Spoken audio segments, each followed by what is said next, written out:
with that, we'll be happy to take questions. So we've heard that how severe this issue is. If you guys were to take the majority, can you outline a step-by-step solution that you all would plan to try to push through Congress? And if you did take the majority, how would you work with the White House to make sure he doesn't veto some of these policies? Well, number one, we're going to continue to get the country more engaged, and we're going to roll out policies, and you've heard some of them. You know, you don't need to reinvent the wheel to secure America's border. We had a secure border when Joe Biden took office. He took steps to undo that. So the first thing you would do is go back to the things that were working. Reestablish remain in Mexico. Keep Title 42, which he's trying to get rid of, and we're actively fighting to keep in place. Go back to those Northern Triangle agreements that we're working to, again, this isn't necessarily people coming in from Mexico. These are people coming in through other countries, then through Mexico, to get into the United States, and not just in South and Central America. So go back to those things that work and let the Border Patrol agents do their job. You talk to Border Patrol agents, they want to fight the drug cartels. They're not allowed to right now. And maybe, Brandon, you could talk about this, because Brandon was with us when I went out there, and he knows one of the Border Patrol agents. Why don't you let him know what other things we can do? It's very simple. This starts with policy. If we have the proper policy, if we hold people in custody pending a deportation or asylum proceeding, they'll stop coming. And once people stop coming, then you can go after the criminality that exists on the border. So you have to start with policy.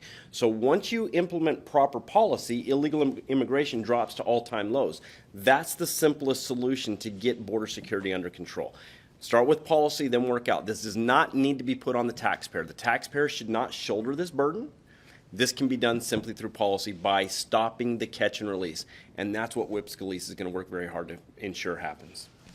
If I could jump in real quick, if you don't mind. So this is one thing that we've done, and part of the reason why we're here today, and we really appreciate the time, is a lot of us have been working with a coalition of a variety of conservative think tanks and other border security experts and media and multiple senior executives in the Trump administration to kind of provide just that, some what we believe are effective legislative fixes that are needed to assist the Republican conference, to help empower them to push back on what this administration has done, and specifically Secretary Mayorkas. In fact, that detail, it's not a plan. It's just simply a list of what we think are needed legislative fixes that will help secure our border and help protect our national security. And we're actually going to be releasing that today, and everyone here will have availability of that. And let me echo what Brandon said on detention.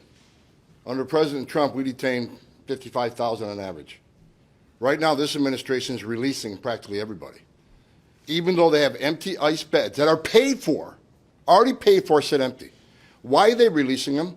I ask all of you, read the Homeland Security Life Cycle Report. Read it. The Secretary has the same report I can read on the internet that clearly shows if you're held in detention and you get a final order removal, you're removed 99% of the time. However, if you're a family unit, you get order removal, and you're not detained, you leave 6% of the time. If you're UAC, you leave 3% of the time. If you're an adult, about 22% of the time. So this isn't about, well, I'm not going to put them in detention because it's costly. No, this is about releasing people because the Secretary has the same data I do. The plan is not only let them in, they're never going to leave. If anybody thinks these millions come in are going to have judicial process and be removed by ICE, remember what the Secretary said? In the middle of the invasion, the Secretary says, being in the country illegally is not enough reason to be arrested. ICE, you can no longer step on a worksite enforcement operation, even though the number one reason people come to the country to get a job. This is by design. This administration is called chaos, and I spent my career in this, and I'll echo what everybody else said. I found enough dead bodies through my career. I've talked to little girls who were raped numerous times. And for those who here that hate the Trump administration and think I'm a bad guy, I've never been more proud and worked for the Trump administration because we created the most secure border, this group back here, this nation's ever had. Illegal immigration down 80%, 35-year low. So let me ask you a question. When illegal immigration at a 35-year low, how many pounds of fentanyl is not getting to the country because the Border Patrol is vigilant? How many people aren't dying of overdoses? How many women aren't being raped? How many children aren't dying? President Trump's policies saved lives, not just secure the border. A secure border saves lives. And this administration has thrown that all out. They know this. All they got to do is dust off the plans and regain control of our border. But that's not their plan. First, totally unrelated. Someone dropped a $10 bill I'd want someone to tell me, because that's a couple gallons of gas. It's right behind me there. Barely 2 gallons. Which brings me to my question. I want to get your reaction on the CPI this morning. The energy index fell about 2.7%. Gasoline index fell 6.1%. Doesn't that show what the president's done executively? Doesn't that show what the president's done on gas prices and energy prices? Actually, if you look at gas prices, first of all, it's over $100 a barrel today. I hope Joe Biden's not celebrating that. He might be, because he doesn't want American energy produced, but he's begging people like Putin and other dictators to produce energy. But if you look at the price of oil, a gallon of gasoline, it's higher today than when Joe Biden raided Spro the last time, which, by the way, was the third time he's raided Spro. He's taken almost a half of America's strategic petroleum reserve out of the reserves and put it on the world market, which, by the way, go follow where it's gone. Most of that oil has been sold to China. Not here in America. Joe Biden sent that to China.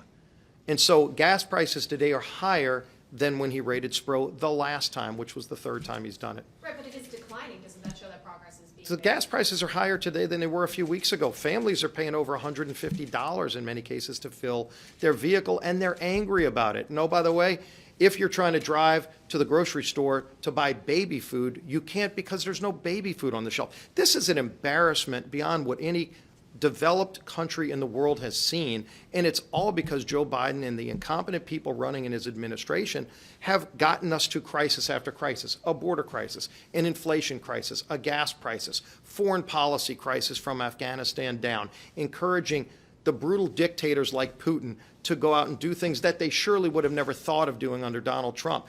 Our country and the world is weaker because of Joe Biden's reckless actions. That's what we're fighting. Last Yeah. question. On Roe versus Wade, if that ruling is overturned, as is expected, and if Republicans are in power, do you support a federal nationwide ban on abortion? Well, first of all, I hope that the ruling comes out soon, and I hope it's the ruling that was leaked. I'm disappointed that there was a leak, and I'm disappointed that this White House is still encouraging people to break federal law and go and protest in front of the houses of Supreme Court justices, as Jen Psaki encouraged yesterday. And they've had multiple positions on this.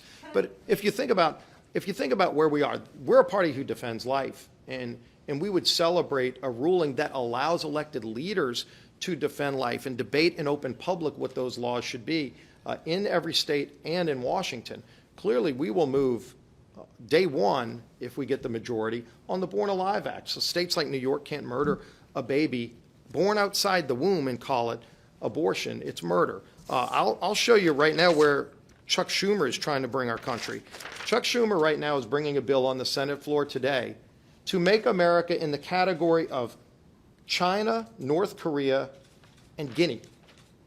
That's where we would be. We would be in the territory of countries that allow abortion on demand as widespread as we've seen it anywhere in the world. Very few countries allow what Chuck Schumer is trying to bring. That's how radical their party is. They want abortion on demand, funded by taxpayers in the United States. That's not where America is. We're a party of life. And again, as we roll out our commitment to America, we're going to show how we're going to secure America's border. We're also going to show how we defend life and the other values that are so important to this country. And by the way, America is a country founded on the principles of, there were 3 inalienable rights, by the way, that were granted by our founding fathers. It was life, liberty, and the pursuit of happiness. The first of those inalienable rights is life. We will defend life, and we hope this decision comes out soon. One last question. Quick follow-up, Yeah. Chairwoman Stefanik. Do you think that the Biden administration and the Justice Department right now is approaching the protest that we've seen outside the Supreme Court justices' homes, and also the attack on the Wisconsin pro-life group? Do you think that they're approaching that with the same intensity as they did with protesters at those school board meetings over the mandates? Well, certainly not. The fact that you have the White House press secretary encouraging people to break the law, it is unlawful. It is against the law in this country to protest a sitting judge. We want to maintain the independence of our courts, and the fact that that is being encouraged by this administration is shameful. It's unconstitutional. It's meant to intimidate the justices. This should outrage every single American. What makes Republicans consistent is we speak out against violent acts, no matter who commits them.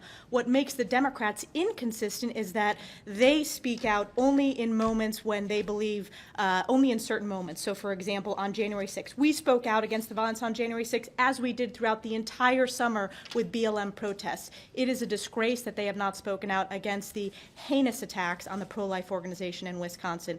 We stand strongly with the rule of law. We pray for the justices to have resolve, and we pray for the future of life in this country, which, as our whip laid out, is the most important value that we stand for as Republicans. I certainly don't support the abortion-on-demand, taxpayer-funded disgrace in New York State. My specific position is what House Republicans, we support the Born Alive bill. Every House Republican has stood strongly. We've worked with outside organizations, and that's where we believe the American people are. New York State, and again, these radical states, are woefully out of touch with the vast majority of Americans who, number one, do not support taxpayer-funded abortion. 80% of Americans oppose late-term abortions. So the fact that New York is trying to sell itself as an abortion-on-demand state is outrageous, and it really concerns me that you have Democratic leaders who are advocating for murdering of babies. They're spending more time focusing on that than they are focusing on the supply chain crisis when it comes to baby formula, which is a crisis hurting babies and families across this country. Thank you very much. The idea of being called ultra-MAGA